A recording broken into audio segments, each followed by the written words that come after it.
Hello and welcome to The Financial Dad, where I, your average young adult, ask my dad, your not-so-average financial advisor, all of my burning finance questions. And yes, this is my real dad.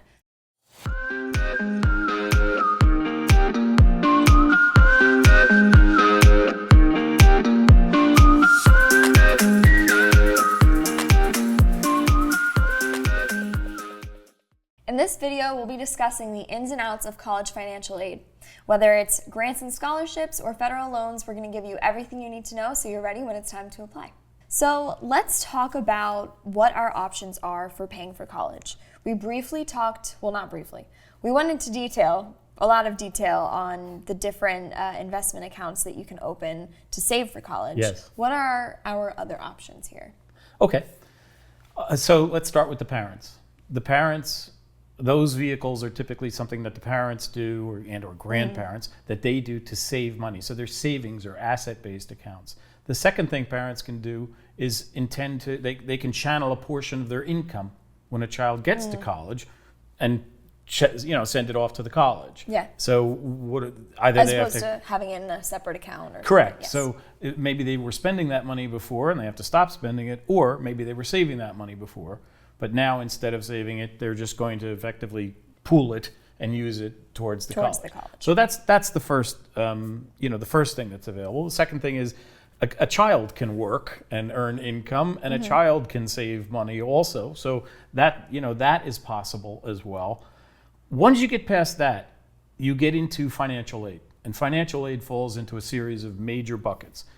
Grants are where money is given to somebody and there's no expectation of something being paid back. Okay. A scholarship is very, very similar to that. It's just a different kind of name, really, and it's typically related to scholarship, to the person's academic ability, that kind of thing.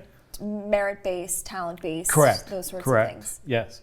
And then the third kind of bucket of financial aid is some sort of loans. And there are a series of loans that are made available by the federal government and by individual states, although because there are 50 states, we're not going to go into all those, here.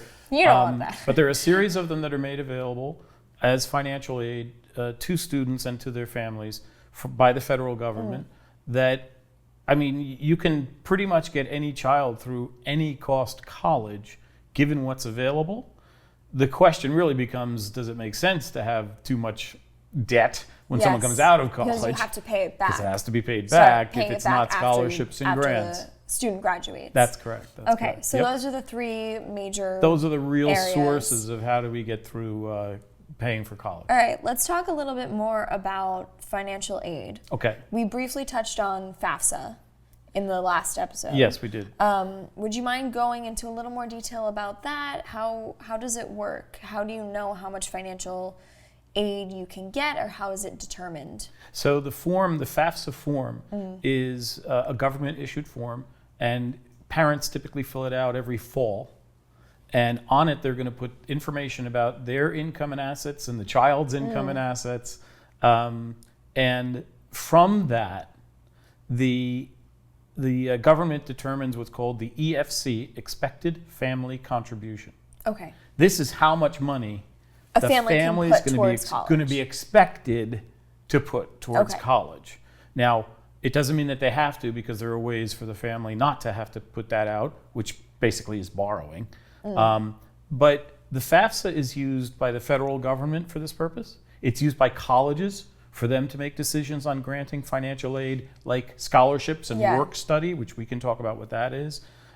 It's also used by many groups that issue scholarships and grants. Scholarships and grants don't only come from schools.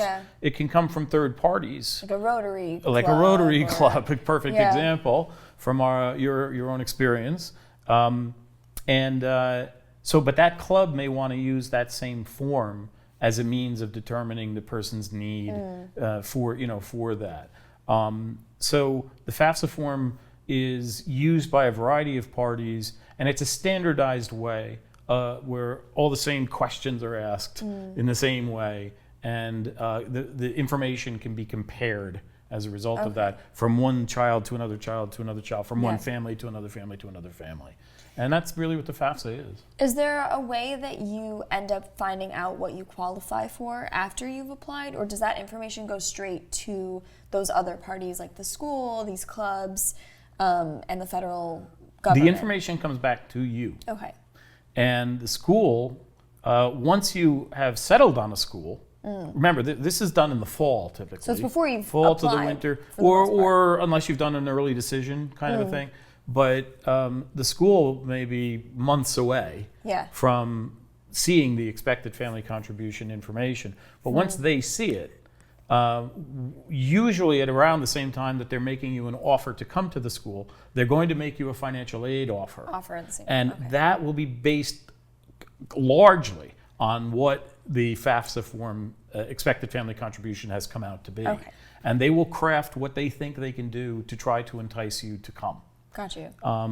And there they may suggest different kinds of grants from them, scholarships from them, either need-based or merit-based. And they may also suggest what financial aid, what federal financial aid you should apply for. Okay. In order to, meet the number that you're going to need to pay. Okay. So with scholarships and grants, what would qualify you for a scholarship or grant? I know we talked about, that FAFSA, the form might be used for that too. Are there other ways that you can apply for those things? Yes. Some of them are not done with a FAFSA at all. And these would be more the private scholarships, like a foundation. Okay. Maybe there's a foundation that gives money to young people who are learning how to interview older financial advisors. Okay, that's a very niche market. As a scholar, yeah, very, very, very small. So you might find there are catalogs. Catalogs. Go to your library. There are catalogs available of scholarships and grants of organizations that donate money to kids that are trying to find money to go to college. Yeah. So you could make a direct application to them. They may have their own application form entirely. They may not want a FAFSA, because FAFSA has a lot of private information on it also. Yeah. So sometimes it's, there are concerns about that. And so you would fill out their form, and they'll probably ask you to do an essay on why you would be worthy for what they're offering, and see if you can win a scholarship. And all of that should be done also in the fall, by the way, fall to winter maybe. Because you need to know by the spring whether or not if you can afford to go to that you're going to school. win that. Yeah. That's going to be part of financing your ability to go to the school of your choice. So scholarships and grants that are private are treated that way. Now, when it comes to scholarships and grants from the school, and by the way, all scholarships and grants fall into either need-based or merit-based stuff. So merit-based is high academics, high leadership capabilities. There's something about you that merits this, that you've earned this. So you go to an art school, it might be because you have some sort of... Some tremendous talent, or some beyond... Yes, that you've just demonstrated. That you're really extraordinary somehow. Need-based means financial need-based. So that would be based on the FAFSA. It would come from the FAFSA, and...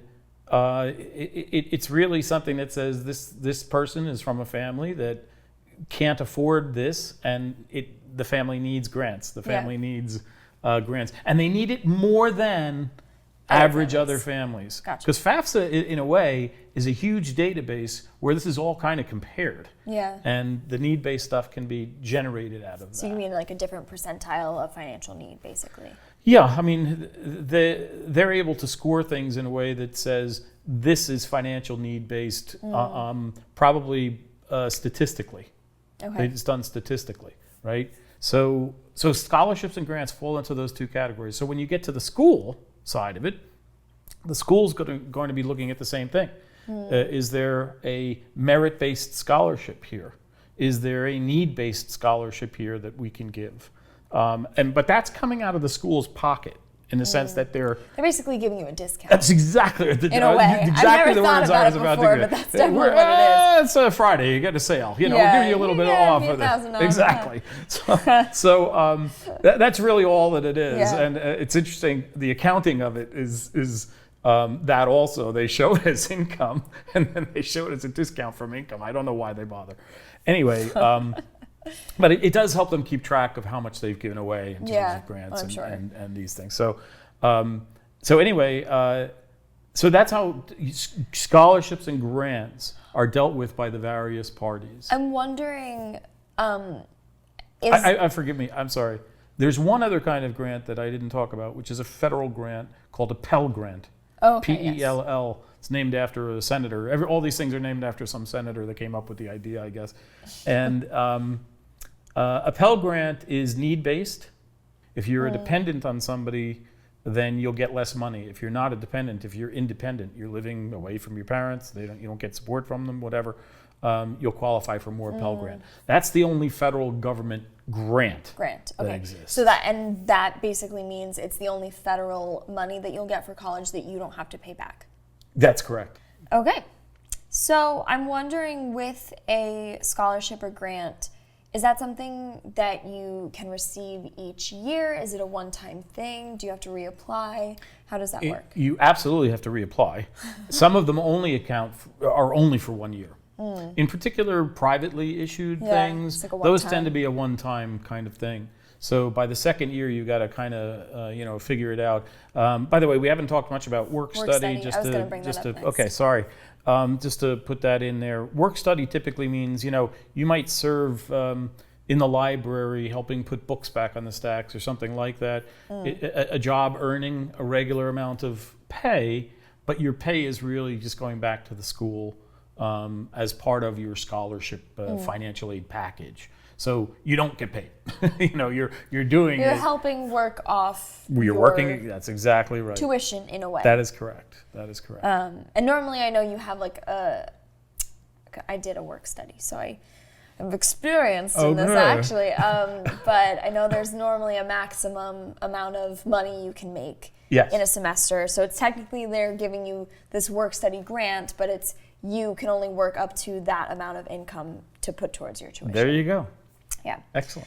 So let's talk about different types of loans that you can take out to fund your college education. What are the different types that people should be aware of? Well, three basic kinds. One is some sort of a federal or government loan.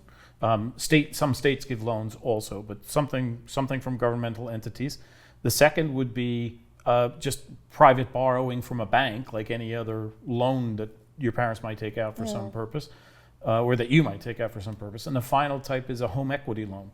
So if you have a home, your parents have a home, and it has equity in it, they can borrow against that equity at a lower rate than a personal loan would be, although it's probably going to be at a higher rate than federal student loans would be. But they are able to control the rate at which they pay it back, probably better than a federal student loan. Which would you say is the most common that people use towards college? By far the federal student loans, yeah. It's simplicity, and it's part of the whole FAFSA process in a sense. Yes. So it's just, You've already qualified by so filling it out. One of the types of loans is virtually an unlimited amount, and so there becomes little purpose to going and using the others anymore. Yeah. Okay. As a result of that, the federal loans have become the major source. Let's go a little further into detail on those then. Okay. I've heard of a direct subsidized loan. Yep. What would you say differentiates that from the other ones? Okay, well, a direct subsidized loan is for undergraduate students, first of all. It's not for grad students. So you can't have a baccalaureate degree so far, thus far. Yeah. Okay, yes. It's the same. There's another called an unsubsidized, which is for graduate degrees. I see. Okay. The dollar amounts are similar. You can borrow between $5,500 and $12,500 with both kinds, essentially. And if you're a dependent, you don't qualify for as much. So being a dependent hurts you, in effect, for some of these types of loans. So in terms of direct subsidized versus direct unsubsidized, that's really the comparison of those undergraduate, two. Graduate. And then there's one more major type of federal loan, which is called the Direct Plus loan. The real benefit of the Direct Plus loan is that there isn't a specific limitation on it. There's not a specific need or there's not a basis for it other than the limit of what you have to come out of pocket for to pay for college. So you qualifying for it, you may or may not qualify for all of it. But if you do, whatever else doesn't pay for a child's tuition, the Direct Plus will pay for. It will cover the entire balance. So it is possible, if you meet all the qualifications, it's possible to put a kid all the way through college without ever putting out a dime. Yeah. Until the day they graduate from college, and the piper has to be paid, basically. Now, you mentioned something about with the direct subsidized loan that being a dependent makes you qualify for less. Yeah. So does that mean that the direct subsidized is based off of the student who's applying? And does that differ from the direct plus? Is that based off of the parents? The Direct Plus ultimately is all based on the parents, not the student. The Direct Subsidized is based upon both. I see. Based upon the child's dependency status, the child's overall situation, and the parent's overall situation. So, but the dependency aspect, if the child is a dependent, they've got someone else supporting them, they get less. If a child is not a dependent, they can borrow more. Okay. They've qualified for more financial help there. For more of a loan from that part of it. So the last loan I want to talk about is a direct consolidation loan. Okay.